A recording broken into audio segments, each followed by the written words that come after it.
அவன் சந்தோஷமாக பள்ளியை முடித்துவிட்டு வீட்டுக்குச் சென்று கொண்டிருந்தான்.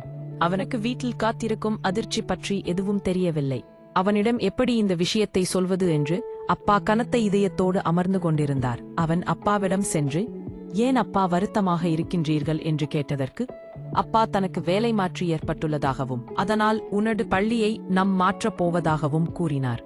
அதை கேட்டு மிகவும் வருத்தப்பட்டான் பவன். மறுநாள் காலையில் பவன் தன் புது பள்ளிக்கு மிகவும் வருத்தத்துடன் செல்கிறான். அங்கு இருக்கும் மாணவர்கள் அனைவரும் தன்னை கேலி செய்வது போல் இவனுக்கு தோன்றுகிறது. அப்பொழுது புவனேஷ் பவனிடம் தானாக வந்து பேசி சிரித்து நண்பனாகிக் கொண்டான். அவனும் புவனேஷும் பேசி சிரித்துக் கொண்டிருப்பதை ரமேஷ் சுவேஷும் பார்த்துக் கொண்டிருந்தனர்.